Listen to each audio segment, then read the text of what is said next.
Welcome to FX Options University, recorded live at the International Securities Exchange, the world's largest equity options exchange.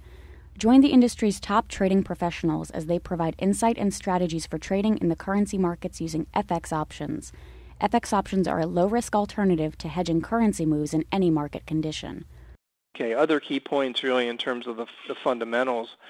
Ultimately, capital flow is the key. We do a lot of the fundamental analysis to try and determine, one, what the consensus thinks. Number two, is the capital flow likely supporting the consensus? The answer would be yes, because if it wasn't, prices wouldn't be moving in line with the consensus.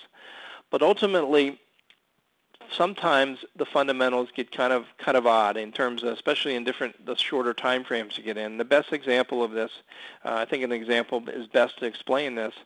During the credit crunch, the U.S., of course, was said to be the source of all the problems in the world because of the credit crunch, because of the derivatives, and I think everybody knows that story by now. But in general, most people looked at that and said, well, the fundamentals are so bad in the U.S. that the U.S. dollar has to crash.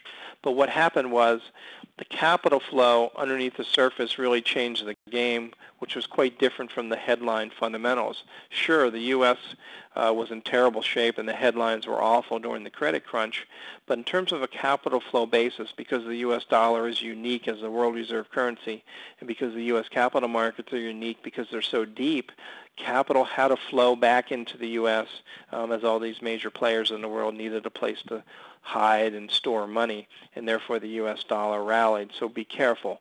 Ultimately, capital flow at points in time will trump both your technical and your fundamental analysis.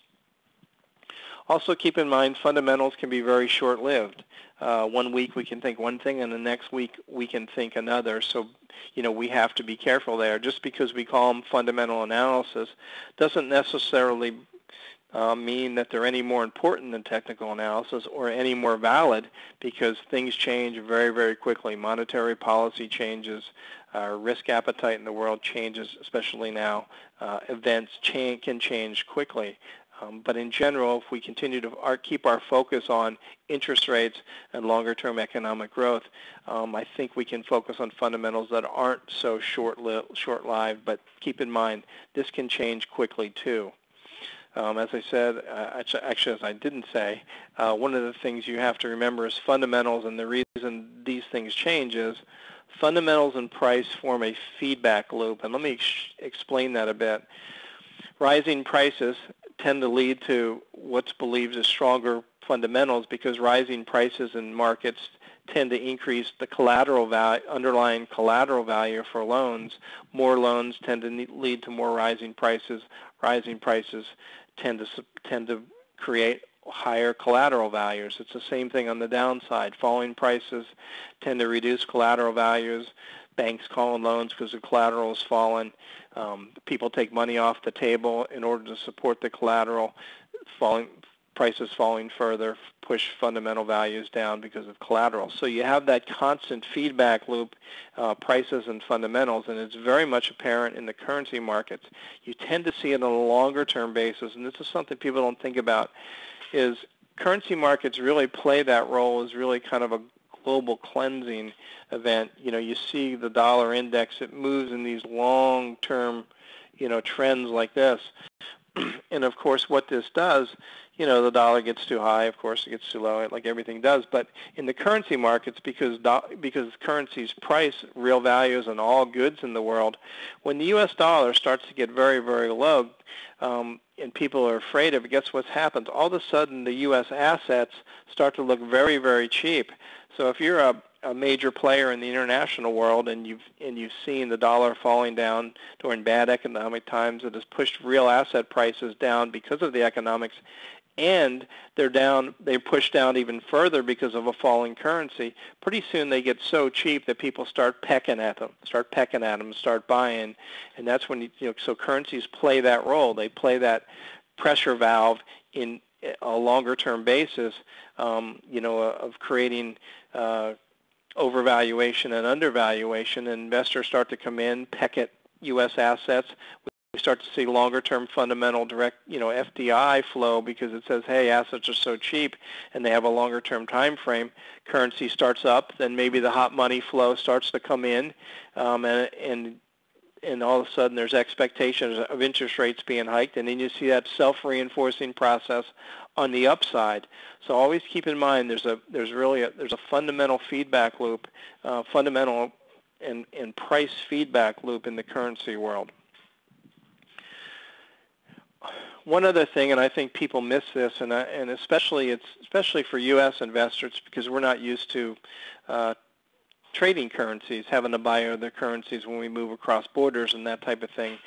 This is less of a problem with people that have lived in Europe for years or other countries that have traveled. This is a relative game. We tend to get a lot of financial news. I think we get too much financial news, and we tend to think our country's going to hell in a handbasket. Obviously, it's pretty good rationale, pretty good reasons out there to suggest we are going to hell in a handbasket. I'm not going to argue with that. But what we don't see is, and Steve and I were discussing this briefly before we started, is other countries in the world may be in terrible shape, and believe it or not, they could possibly be in worse shape than the U.S. economy. And currencies is always a relative game. You can't trade the dollar in isolation. You have to trade the dollar against something else. So there's where, again, your fundamental analysis comes into play to help you. If you can just glance across the pond and look at some of the other major currencies in the world and do some basic fundamental analysis, it gives you kind of perspective or a measuring gauge to say, yeah, things are ugly here, but they're pretty ugly over here too. So on a relative basis, maybe the U.S. dollar may not be so bad off. Again, I'm not saying that doesn't mean the U.S. economy may be in terrible shape. But on a relative basis, if another major economy in the world is in as bad a shape or almost as bad a shape, it doesn't necessarily mean the currency is going to tank or go down to zero against that other country currency, again, based on the global fundamentals, the relative fundamentals. So always keep that in mind. And I think if you do your fundamental analysis across countries, you'll start to understand this idea of relativity in the currency world. You hear a lot of people saying, a lot of news writers saying, and it's a real pet peeve of ours, the dollar is going to go to zero.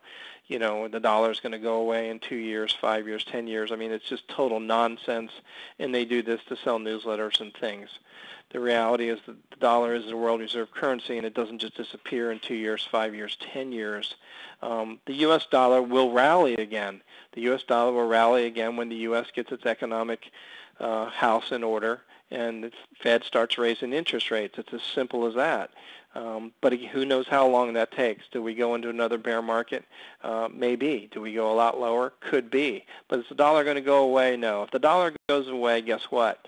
All that gold that people are buying, they're going to be melting down for bullets because there'll be no financial system in the world left, and everybody will be scavenging, in an uncivilized way out there. So if you like gold and you expect it to go higher, but you want it to go higher and the dollar go to zero, the dollar is still the center of global finance. If it goes to zero, there's massive chaos in the globe. So just keep that in mind, and that's where the relativity comes in. And of course, the point I made before, don't think you can use the fundamentals to forecast. Always use them as just a balancing. What's the consensus see? What the fundamentals are changing. Is the consensus changing? Oh, the consensus is now starting to change or reflect some of the fundamentals that I've already seen. Allows you to move a little faster. Okay? That you're not trying to forecast with them, because none of us can forecast. No matter how smart we are, how smart we think we are, we can't forecast anything in the financial world. Ultimately, and Steve is very good on this, because I think Steve understands this better than anybody I know. Steve was a real deal, a real trader, and he understands what probability is about and can talk to this. And I think we had talked about it before. When we got most confident in a trade and most cocky is when we got hit the hardest, when we thought we could forecast. So always remember, try not to do that, and that in and of itself will keep you out of trouble. It's a probability bet. Thank you for participating in this week's session. Please join us again next week. Get trading ideas, exchange rates, webinars, news, and commentary. Visit www.fxoptions.com. ISE FX options can be easily traded through all options-enabled brokerage accounts. These exchange-listed securities are cash-settled in U.S. dollars and have a European-style exercise.